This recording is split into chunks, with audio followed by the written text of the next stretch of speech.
So I was just saying I'm very happy to be here. It's a great moment in my life. I hope that this will turn into great things for the church. I just wanted to say a few things. First off, today is about starting conversations. I intend to listen a lot. I brought my notebook with me. But we have people here from a large number of organizations and groups. And the idea is for us to all come to know one another and understand how we each in our own vocations are, witnessing to the world. And then for me to learn how St. Monica might be able to help you folks do that. There's a lot of different voices here, a lot of listening to be done, but also we hope that you folks will come to know one another. So the entire Catholic world will know each other, that we're out there, that we're all pulling in the same direction, we're all there to support one another. So this list here, I wish that everybody would take a few minutes during the day and kind of look at it and just kind of look at the people around you and ask them what their ministries is and what they're doing. So, and fortunately for you, God has afflicted me with allergies that make me cough when I talk, so I'm not going to talk too much today. We have a large number of people to thank, but there are two in particular that are first, and the first is His Eminence Cardinal Collins, who is the heart and soul and mind behind this initiative, and my remaining life goal is to make this work in accordance with his vision. So, Eminence.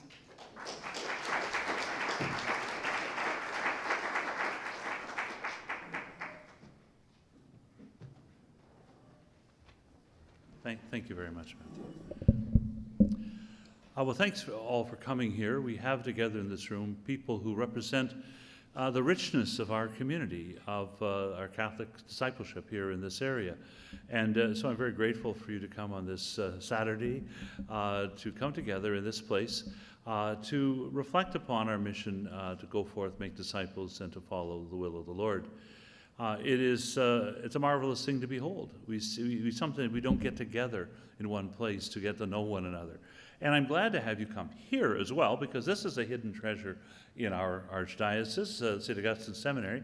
People wonder, what is that as you're driving by on Kingston Road? Well, or as you're flying in on Porter, you look at, oh, there it is. This seminary's been here since 1913, and it is very vital to our life.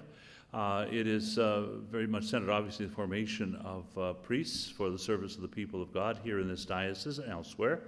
But it's also involved in the formation of deacons and of teachers and of lay people in different forms. It has also other missions that are very important. And so it's good for you just to be familiar with this place, which is so very central to our life of faith.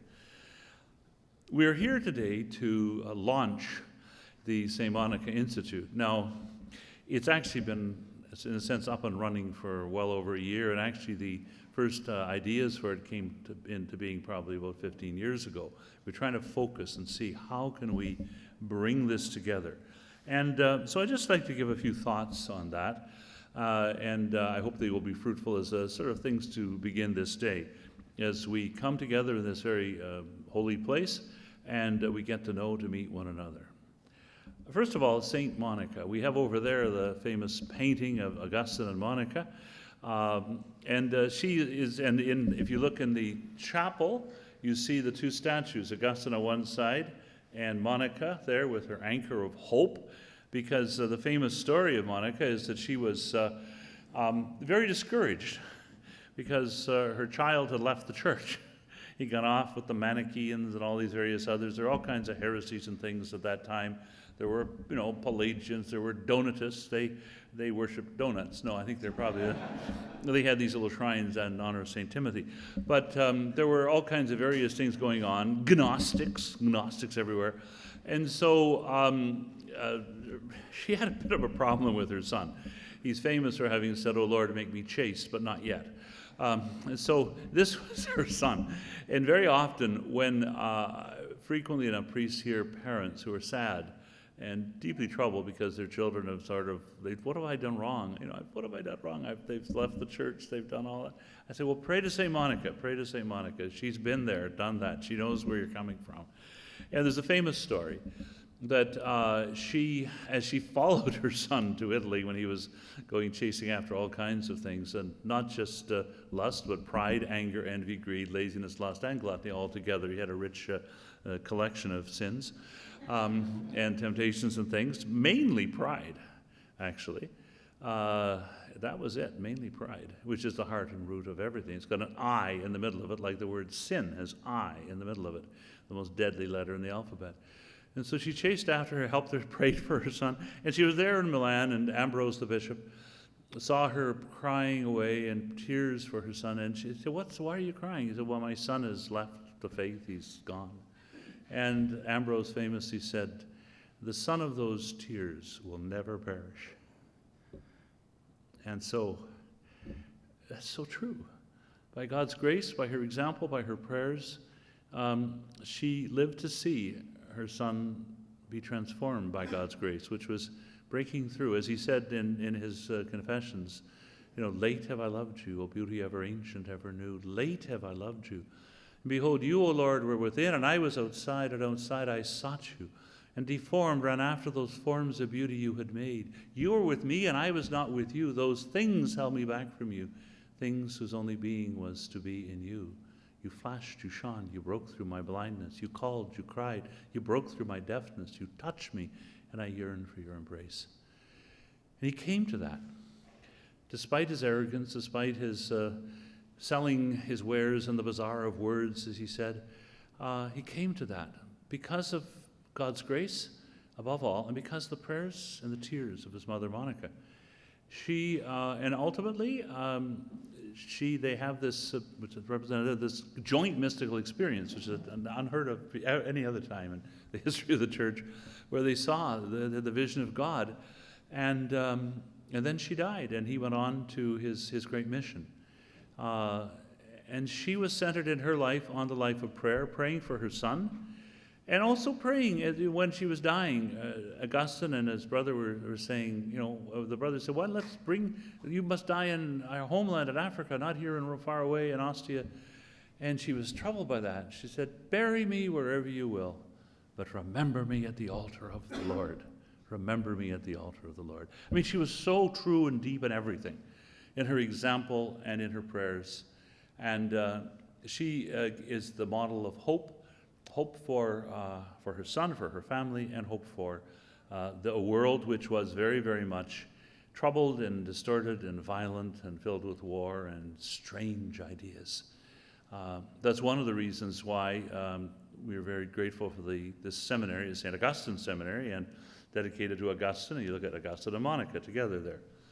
It's also why another initiative we're launching here, not today, but we're working at it, is to become, we are now a Pontifical Faculty of Theology, particularly not just to give our STB degree, our baccalaureate degree, which we've given for years, but also a licentiate in popular patristics, in the Fathers of the Church, Augustine and others, who were dealing with a world not much more different from ours, a world of violence, a world of loneliness, alienation, strange Gnostic ideas, where the will and the mind are all kind of going in strange patterns, people being treated not as persons, as a who, but as a what. I mean, that was there then. There it was. And these theologians of those days were pastors of the people, and they were people who were close to the sufferings of those around them, and also knew how to work with the mind as well, to let the light of Christ shine in this world so much in need, where God will flash and shine and break through the darkness. And so today we are beginning the St. Monica Institute formally, and the symbol is the tear of St. Monica, the love of Monica for her family above all, for her son. And so as we do it, here are a few thoughts on what it is about. It's basically about, I think, formation and coordination. It's about formation. We have this place which forms in an academic way, in a deep way in terms of Master of Divinity, and while doing licentiate in patristic studies and other such things. That's very important.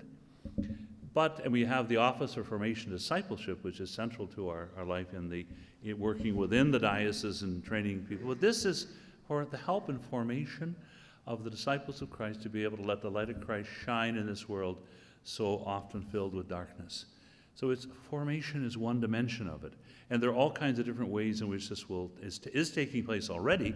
We've had, under the sponsorship of this institute, we had some talks just last few days here with Rod Dreyer, and we've had some work already with on Catholic healthcare, some videos prepared about the spirit and the meaning of Catholic healthcare, and there are other things as well. So it's formation, but it's also coordination. Although I have nothing against silos, I don't think they're good within the church. I remember when I was leaving, just in my final years as Archbishop of Edmonton, I was trying to put together a way in which we could all meet at the same table. Because in Edmonton, as indeed here, we have in different ways, but we have all kinds of big Catholic hospitals, we have a whole Catholic education system, we have Catholic charities, we have Catholic various works, and we have social services and so on, each doing their own work. You put them all together, it's astonishing. And it's in Toronto, oh my, look at it. We have the healthcare, education, social services, the work in the parishes, all kinds of different apostolic groups doing their work, all doing fruitful work, but they're all over the place. And so one thing I think that the role of a bishop, and this is what the Father of the Church talks, it's like I'm not supposed to play any particular instrument, but I'm supposed to be sort of like the conductor of the orchestra, to help others play their instruments better, and also do them in coordination. I do not follow the Lisa Simpson principle, that you take your saxophone and go off and play on the corner. No. Play your saxophone very well, but let's do it together. Let's be the communion of saints. Let's be the communio, the people together, the community. I might almost say, although without any financial interest, the family of faith.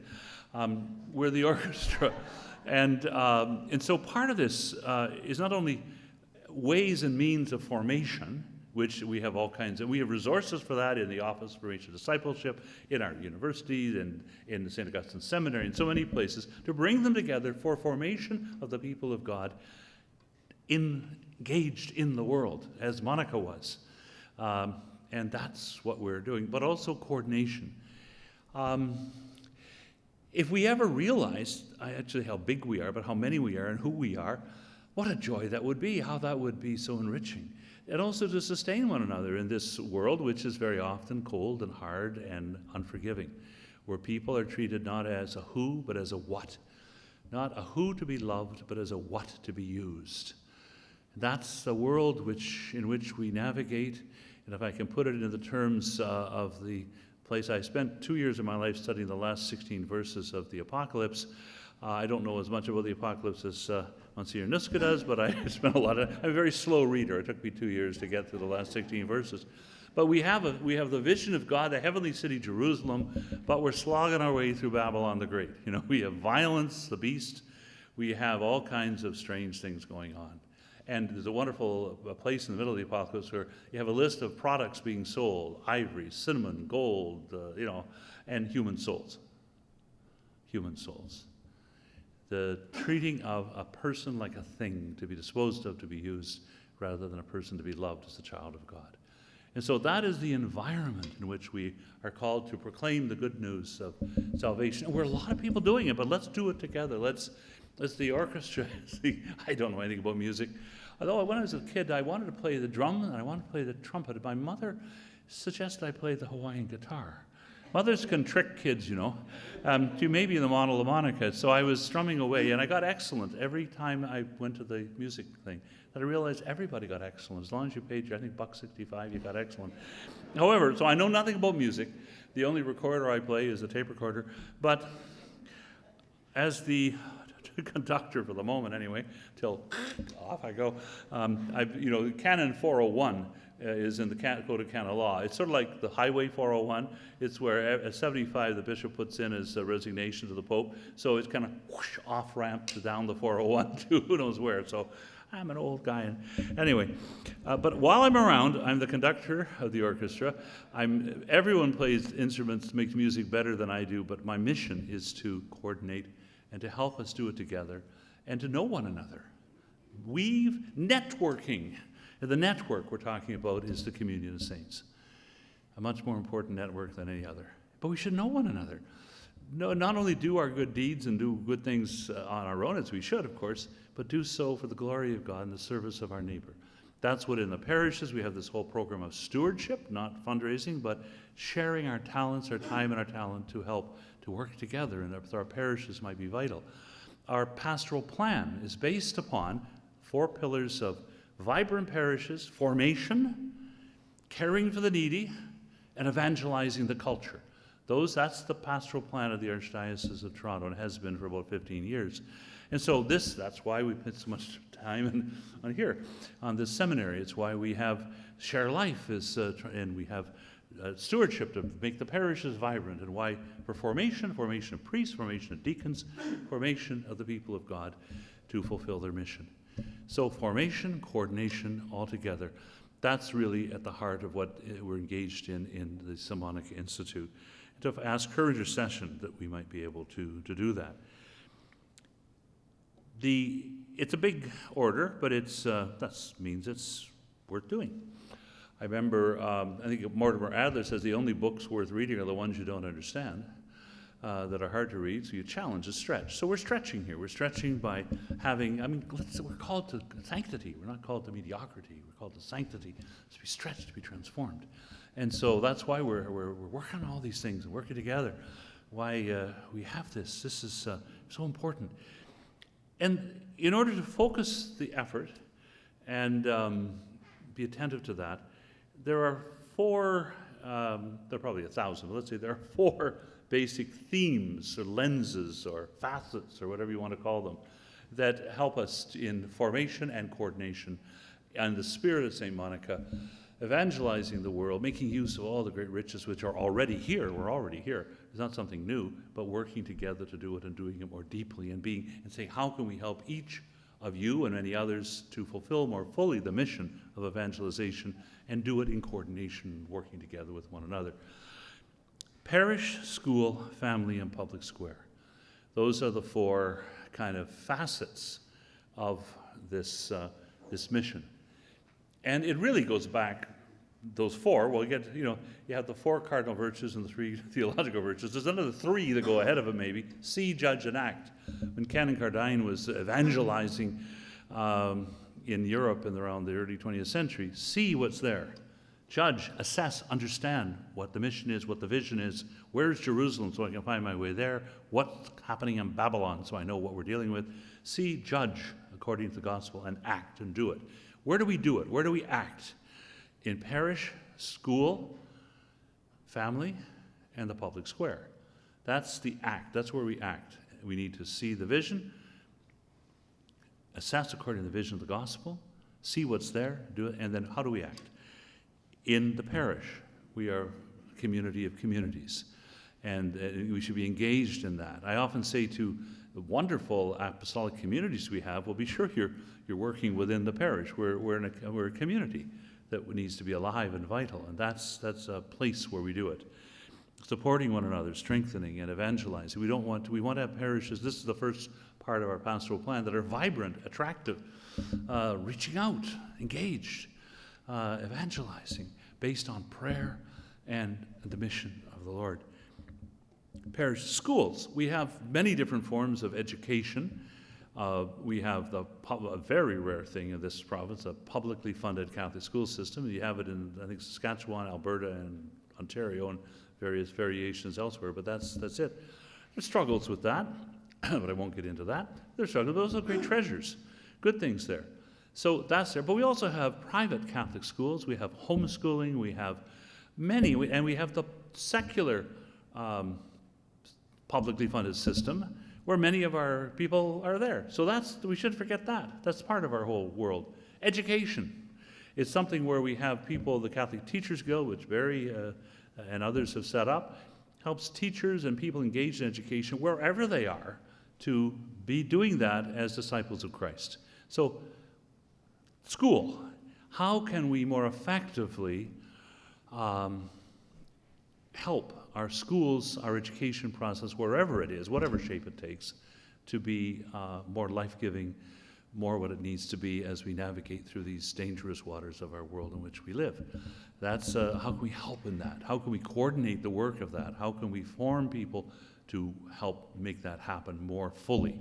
That's a focal point, and it's an important one. Family as well. Our families are often struggling, and there's a process of atomization that's occurring in a lot of lonely people. Where do they all come from? All the lonely people. We have a lot of that, and that's also stimulated somewhat by our technology. All kinds of lonely people in front of their screens. That's why in this seminary we have the spiritual year, and one of the foundations of this, when the seminarians come for the first year here, is media fast. No media, nothing you can put a button on or read or whatever. Get to talk with God and one another. Amazing what it does. Remember one seminarian, another seminary where I got this idea from, he was saying, before the media fast, the spiritual year, my computer controlled me, now I control my computer. And I think that's crucial. So that's the kind of a thing. The school, the family, strengthen that. We have a family life office. We do wonderful things, all kinds of things. But that needs to be strengthened and encouraged.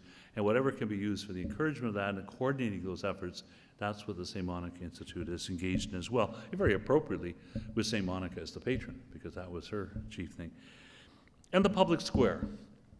That is, in a sense, the fourth of the principles of the pastoral plan of our archdiocese, which is vibrant parishes, formation. That's, that includes the St. Augustine Seminary, Catholic education, and St. Monica Institute. Formation, action, share life, things like that, and evangelize the culture. If we're always racing after the problem, like if you've got a problem coming down the river, rather than trying to fix it where it hits you, go see the source of it and see if you can find how we fix the pollution further upstream. Like evangelize the culture. We're constantly struggling with the symptoms of disorder in our society, but we need to get to the root of it all. So evangelize the culture. That's the mission we all have, and that's involved in family and school and other things. But it certainly is in the public square. We are in a public square in which people of faith have been, and that's, I would be politics, the law, media, all things the public square, where people of faith are marginalized, to put it mildly. That wasn't so in the days of Christendom, but Christendom is dead. We're living in a world where we need to know how to,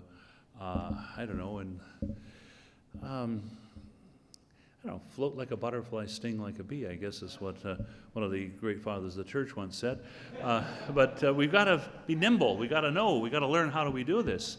How do we engage in the public square, which doesn't want to have us, So how do we do that in a way that is attractive, effective, not just shouting into the wind, but helping to bring the light of Christ into a world where, as in the first words of, the lines of John's Gospel, he came into the world and it knew him not. The light shone in the darkness, and the darkness did not receive it. That's often what we have. But we also have to do so in the spirit of the great saying, which is, the faith that is sad or mad and not glad is bad. So we serve the Lord with gladness. We come before him singing for joy. We have the anchor of hope, not optimism. Could look around. Can you be optimistic? Good Lord. No, but hope based upon our faith and our vision of the glory of God, the heavenly city, Jerusalem. That's it. And that's what Augustine received when he heard the little boy in the garden in Milan saying, take and read, take and read. And he read the last part of chapter 13 of Romans, not in carousing and all this other stuff and pride and all the other vices, not just lust, but all that stuff. But put on the Lord Jesus Christ and take no account of all that other stuff. And that changed his life. By the grace of God and the prayers of Monica, he went out there and he did great good. And so many others did as well. One reason I'm also really very excited about the patristic dimension, we have this sort of parallel, two launchings that are coming along here, is that those theologians didn't live between the library and the office. They lived out in the, like Augustine was helping people figure out disputes over chickens and stuff like that while he was writing the City of God. You know, he worked on these things. These were pastoral theologians and theologians. And so the men and women of the time and the fathers and mothers of the desert were the same. They were deeply grounded. So that's also a very important part of the context of what we're doing here. So I pray the Lord to bless all of this, and you'll be learning more and more about it. And this is an occasion today to let's get to know one another, recognize, celebrate one another's mission, be amazed, astounded, gratified by the way the grace of God is working here. People often say to me, it must be a heavy burden being the Archbishop of Toronto, the burdens of office. Not at all. I love it, no problem. You know, because I get to meet so many good people. You know, God is good. We've got, oh my gosh, the problems. Let me tell you about the problems. Sometimes I feel like going on my desk in a fetal position, saying, you know, oh Lord. And people always come to me, you know, my doom. Oh, good Lord. However, God is good. Christus vincit, Christus regnat, Christus imperat. The Lord is with us. And just as Augustine and Monica faced Gnosticism, Donatism, Pelagianism, slaughtering of people, and all horrible wars, and you name it, we face all that, but with a joy in our heart, not much optimism, but a huge amount of hope. The anchor of Monica, hope that's based on the gospel. And in that spirit of joyful hope, serve the Lord with gladness, come before him, singing for joy, worship God, be there, and the Lord is with us every step of the way. And so I will now realize that my favorite psalm is by the waters of Babylon, because I tend to Babylon. I will now end and wish you well and pray for God's blessing on this day.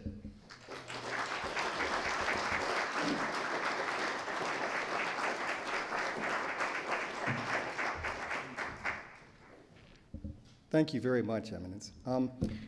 We're going to start our program in just a minute, but just before that, we are being hosted today, as the Cardinal pointed out, by a wonderful institution that I hope will be an enduring and very close partner to the Institute forever, St Augustine Seminary. And I know that Father Belgrave and I believe Msgr Nusca might want to say a few words, so thank you very much. Well, yeah.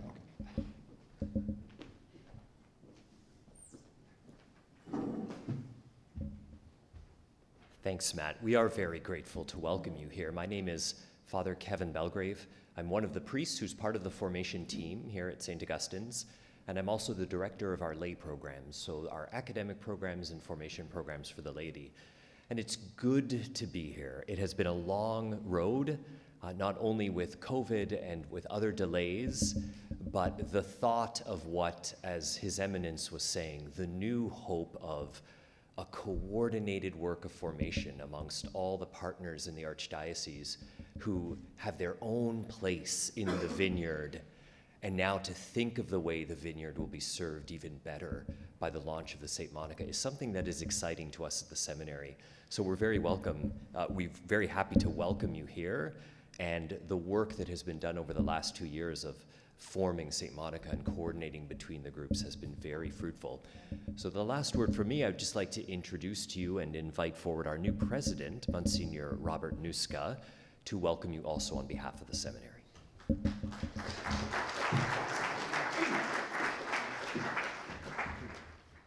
Thank you very much. God bless all of you and the wonderful work you're doing. Just wanted to take the opportunity to express my admiration for the wonderful work you're doing in bringing the good news of salvation to the world today in this very difficult time. The Cardinal has alluded to it. I would have, maybe on another time, you'll invite me back. I'll speak a bit about the cultural apocalypse in our time, the radical subjectivism, narcissism, the anti-metaphysical stance that are among the marks of postmodernity. One scholar on the book of Revelation speaks in terms of a new kind of cultural apocalypse, as the culture essentially devours itself. Every earlier expression and manifestation of tradition, cultural patrimony, maybe we can call. In any event, in these difficult times, you're called to be this voice crying out in the wilderness. Here, John the Baptist. Let's remember Augustine, but also John the Baptist. Your words, your witness is every bit as countercultural as it was in the time of John the Baptist in the time of the Roman Empire. Are we witnessing the birth of a new Roman Empire, this new technocracy, what do we call it? The Cardinal had alluded to what I would refer to as a commodification that's happening. Everything is just an object to be bought, to be sold, to be traded, to be measured, to be controlled. And again, we're losing very much in this, very, very much in this world today. The sense of the mystery of being here in the words of Gabriel Marcel. Nothing new in a city that's built without God. We see the building of a city without God, and again, there's really, in some sense, nothing new under the sun.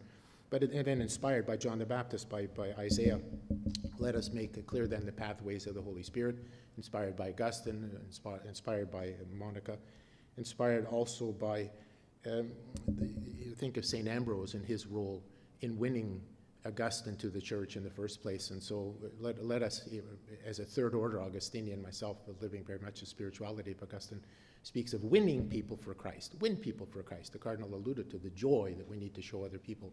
We're not going out to just to argue and get into confrontations with people, but win other people by living the gospel first and foremost ourselves. So once again, be assured of our prayers. Great admiration for all of you. I hope this is the beginning, again, of many opportunities to get together. Invite me back. I'll give you a 4-hour talk on the book of Revelation, and with coffee breaks in between. So God bless all of you. Be assured of our prayers. God bless you all.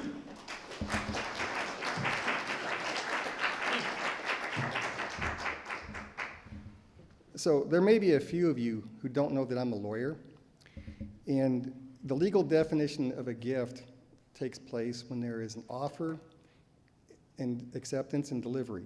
Now, you all just heard Monsignor Nusca not once but twice offer to come talk to us about the modern apocalypse, and I am now going to publicly accept that, and we will talk about that very soon. So going back briefly to this, we have, like I said, a number of organizations in here. And in line with the Cardinal's remarks about coordination, you'll see that we have representatives from many professions, many vocations here. And the idea, again, is for us to, the Institute, to begin to explore ways that we can reach out to all of you, bring you together, sometimes sit alone sometimes, and talk about how we work. And if you look at the last 2 pages, you'll see some of the proposals we've got already underway. We've got everything from officially accredited courses and certificates to just workshops and lunchtime meetings with speakers. So please, with the whole range of human activity in mind, listen to what's coming next. We've got 3 sessions, one before lunch, involving a very special guest speaker on the topic of education. And to introduce that speaker, we have a really special individual who, with the Cardinal, has been fundamental to the germination of this institute, Mr. Barry White.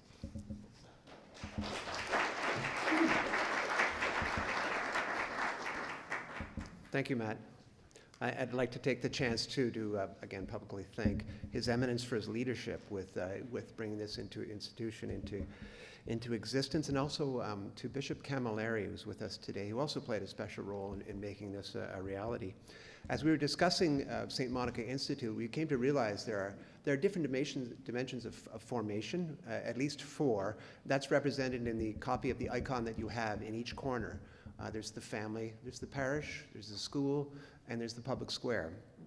We think of them as quadrants, but in some ways they all intersect with each other.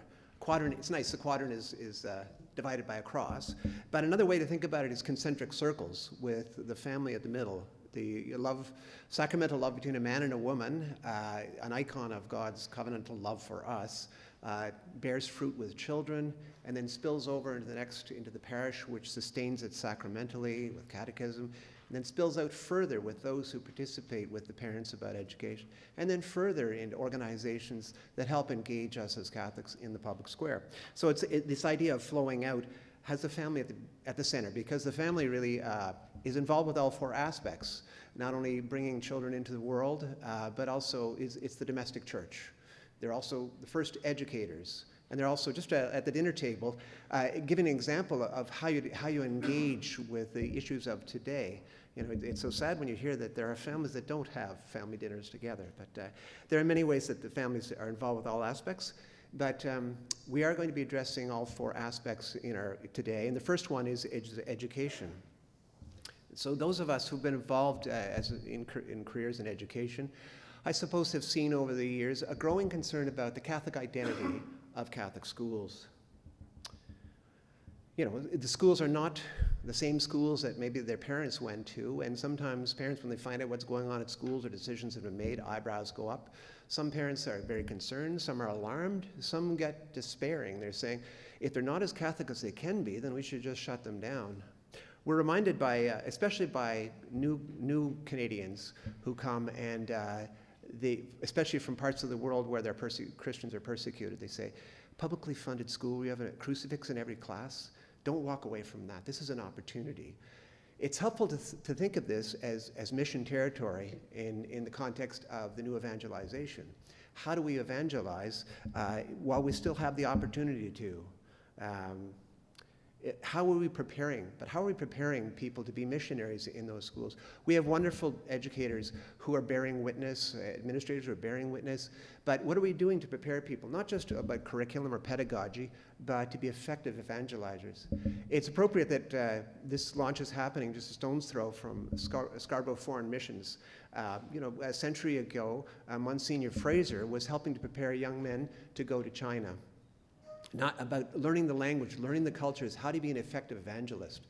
Also in our Archdiocese, we have the example of the Canadian martyrs of St. John de Brebeuf, you know, learning Indigenous ways, Indigenous spirituality, trying to understand, to be an effective evangelizer. So we need to understand how do we propose the faith, like Paul in Athens. We need to understand our audience, our milieu, the forces at work, intellectual and otherwise. And St. Monica is a good example of that because she discerned the problem with her son. She was upset about immorality, but she went to this bishop in the confessions we read, a learned bishop, and said, I feel like he's been swept up in the ideology of the day, in Manichaeanism. Could you just talk to him? You're smart. Sit him down. And the bishop realized that, no, it's not going to be philosophical arguments that are going to knock him out. It's often brilliant people are converted through, you know, poetry or scripture or beauty or the example of the saints. But he said, you know, as His Eminence mentioned, you know, don't worry, the child of those tears will never perish. So her tears are not tears of sorrow or shame. They're tears of concern and worry and a solace for parents of adult children that we worry about. Interesting side point, Santa Monica in California, it was named after, apparently the missionaries there found 2 wells coming out of the ground, freshwater springs in the shape of teardrops, and that's why they got the name Santa Monica. So for people who come to the logo and they don't know about the tear, it also has that double meaning of a water droplet, which again brings life. So she was crying not because of immorality but ideology. This Manichaeanism, this idealism, was a dualism, dividing the world into good and evil and good and evil. And today's we do have ideologies that are kind of dualistic, that reduce human interactions to a matter of negotiated power. They divide the world into evil and good, the oppressors and the oppressed. It's so reduced that it's at odds with, if not contrary to, our understanding of fallen humanity. And Cardinal mentioned that we sponsored Rod Dreher coming to give a talk, and he likes to quote the Soviet dissident Alexander Solzhenitsyn, who famously said that the line between good and evil passes down the heart of every human. So, and we know that the only remedy to fallen man is Christ. So we need to understand our milieu, our intellectual milieu. So St. Monica Institute aims to do that by offering courses. We've been offering courses already. We've got some handouts at the back. Daniel's, he's got a table there with the lending library. Information about partnering with Catholic Teachers Guild to provide a series for teachers about saints for teachers. We also, Doug McManaman is teaching our AQ course in religious education. So offering courses, encouraging writers, and giving a platform to speakers.